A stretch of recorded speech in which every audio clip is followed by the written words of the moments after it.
Recently, I published a video about 3 open source supply chain attacks: Trivy, Axios, and the Linux Foundation. The gist of it was that the attackers had stopped trying to break the code and started breaking the people and the trust around the code instead. That video did well, and I really hoped that I wouldn't need to make a follow-up video so soon. But as you can see, here we are. In the last 48 hours, 3 separate supply chain attacks have hit 3 different ecosystems simultaneously: NPM, Python package index, and the Docker Hub. At the same time, a major breach at one of the most widely used developer platforms in the world is still actively unfolding. And the techniques connecting all 3 trace directly back to the attacks that I covered last time. Now look, I want to be upfront. Some of this is still developing as I record this.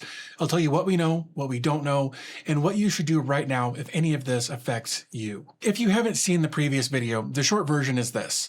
In March and early April, a threat group called Team PCP compromised Trivy, a widely used security scanner, by poisoning its GitHub action tags. The credentials stolen from thousands of CI/CD pipelines that ran Trivy during a 3-hour window were then used to seed a self-spreading NPM word called canister worm, which infected dozens of packages across multiple organizations. Around the same time, North Korean threat actors spent weeks building a fake company to socially engineer the lead maintainer of Axios, a JavaScript library with 100 million weekly downloads, and publish backdoored versions to NPM. The common thread is that not a single line of vulnerable code was exploited. All of it was trust, all of it was the human layer. What's happened since is that the techniques from those attacks has spread. Whether through the same group or copycats or buyers of stolen tooling, the playbook is now in wider circulation. And in the last 48 hours, we've seen the most concentrated wave of supply chain attacks yet. On April 21st at 10:14 p.m. UTC, malicious versions of a package called pgserve were published to the NPM registry. Now, pgserve is an embedded PostgreSQL server for development, a tool developers drop into Node.js projects to get zero configuration databases. And the compromised versions are 1.1.11, 1.1.12, and 1.1.13. The last clean version is 1.1.10. Here's what makes this more than a standard supply chain compromise. The malware injected into each of those versions isn't just a credential stealer. It's a worm. When it runs during installation, it doesn't just steal your credentials and send them somewhere. It looks for your npm publish token. If it finds one, it injects itself into every package that token can publish and republishes them with an increased version number. Those newly infected packages do the same thing when somebody else installs them.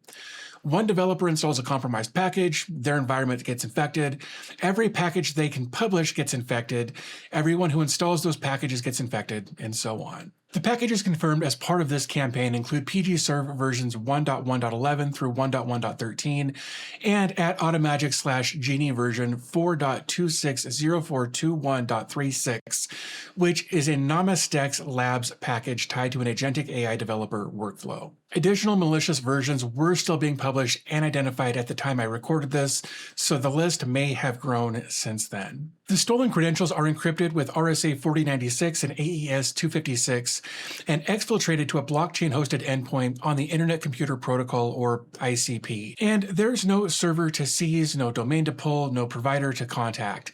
The data goes to a decentralized blockchain endpoint and it stays there. Security researchers at Socket and Step Security have confirmed strong overlap in technique, code lineage, and tradecraft with Team PCP's earlier canister worm campaign. And the malicious payload even contains an explicit code reference to a Team PCP/Lite LLM method. Whether this is Team PCP directly, a copycat, or someone who bought or copied the tools, the canister worm playbook is now in wider use. At the same time, 3 versions of X interference, a Python package on the Python package index, versions 2.6.0, 2.6.1, and 2.6.2, were compromised with a credential stealing payload that harvests SSH keys, cloud credentials, and environment variables. Step Security attributes this to Team PCP directly, and separately, the Checkmarks Kix Docker scanner, a security tool used in CI/CD pipelines, had malicious images published to Docker Hub. Now here's the story that's been running parallel to all of this and connects to the same pattern in a different way. On April 19th, Vercel disclosed a security breach. Vercel is the cloud platform behind Next.js, Vercel.js,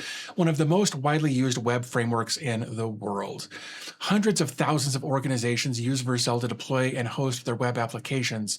And if you've ever deployed a web project and it ended up on Vercel, this matters to you. Here's how the breach happened. A company called Context.ai builds an AI productivity tool. It's an office suite that connects to your Google account and helps you work across different documents and email. A Vercel employee signed up for this tool using their corporate Vercel account and granted it allow all permissions to their Google workspace. In February, a Context.ai employee downloaded Roblox exploit scripts. Those scripts installed Luma Stealer malware on their machine, which stole OAuth tokens. The attacker used those stolen OAuth tokens to access the Vercel employee's Google Workspace account. From there, they got into Vercel's internal systems and bulk extracted customer environment variables, the API keys, database credentials, GitHub tokens, and cloud access keys that developers store in Vercel to make their applications work. There's a few things worth highlighting here. Multi-factor authentication didn't help. OAuth tokens, once issued, don't require reauthentication. If an attacker has your OAuth token, they have your access, and MFA doesn't come into play here. This is the same pattern as the Axios attack. The authentication mechanism itself is bypassed, not through a vulnerability, but through a trust relationship that's already been established. The breach started at a small AI productivity company whose employee downloaded a game cheat. That single action started a chain that ended with a potential breach affecting hundreds of thousands of organizations. As of the time of recording, Vercel's CEO confirmed the investigation has expanded significantly, and the team has processed nearly 1 petabyte of network and API logs. The attackers' activities have extended well beyond the initial Context.ai intrusion. They distributed malware to steal Vercel accounts and other service provider credentials more broadly. And Vercel is now notifying other suspected victims beyond its own customers to rotate credentials, and the full scope is still unknown at this point. Vercel has confirmed, though, that Next.js, TurboPack, and its open source projects were not compromised. NPM packages published by Vercel have been verified as clean in collaboration with GitHub, Microsoft, and Socket. But customer environment variables, the secrets stored in Vercel deployments, are a different story. So let's step back and look at this all together. CANISTERSPRAWL starts when a developer installs a package. Their environment is infected and their credentials are stolen because they trusted a package from someone they've never met. And the worm spreads because other developers trust packages published by maintainers that they've never met. The Vercel breach starts when a Context.ai employee downloads a game script. A Vercel employee trusts an AI tool enough to grant it broad access to their corporate account, and hundreds of thousands of organizations trust Vercel enough to store their most sensitive credentials. This is the pattern from the last video playing out at scale and at speed. Trust in tools, trust in packages, trust in platforms, trust in people. Every layer of trust in modern software development is being systematically targeted. And there's a new element that's worth naming specifically. AI tools are becoming a primary attack vector. Context.ai is an AI productivity tool. The CANISTERSPRAWL packages target agentic AI developer workflows. Attackers go where developers are spending time and granting permissions. Right now, that's AI tooling. AI tools, by their nature, require broad access to function. That broad access granted to a small company with imperfect security is exactly what this attack exploited. Now, let me be direct about what's actually actionable here, because this only matters if you do something with it. If you run any JavaScript project or N8N workflow with NPM dependencies, check your package.json and lock files for pgserve versions 1.1.11, 1.1.12, or 1.1.13. If any of those ran in your environment, treat any NPM tokens, GitHub tokens, and cloud credentials that were present on that machine as compromised and rotate them immediately. Remove the affected package versions and stay on pgserve 1.1.10 or earlier until this situation is resolved. And you can always check Socket's CANISTERSPRAWL tracking page for the most current list of affected packages. If you run Python projects, check for X inference versions 2.6.0,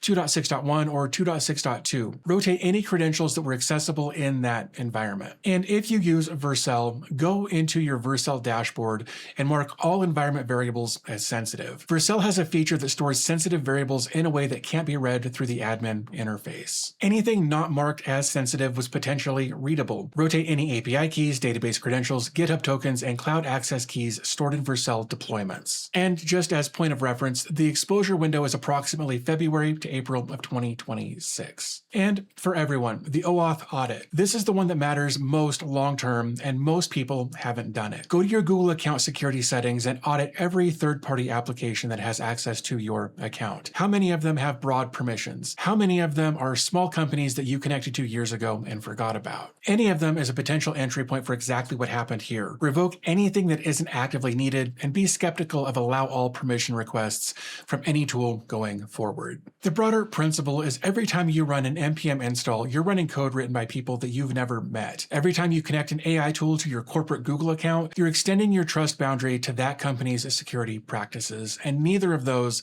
is unreasonable on its own. But it's worth being conscious of what you're trusting and who you're trusting it to. I want to end this with something I said in the last video and still believe. Open source is worth trusting, and the fact that these attacks are being caught, documented, and disclosed publicly as quickly as they are is itself a function of how open source security works. Socket, Step Security, JFrog, GitGuardian, these are open source security firms publishing detailed research in real time so the community can respond, and that's working. But trust has to be active, not passive. Audit your OAuth connections, pin your dependencies, and know what's running on your CI/CD pipelines, and pay attention when researchers flag something. As always, all of the sources are linked in the video description, and this story is still developing, so I'll keep an eye on it. If there are any significant updates, I'll be sure to cover them. But with that said, I'm going to wrap this up. I want to thank you guys for spending a few minutes of your day with me here today, and I'll talk to you in the next video.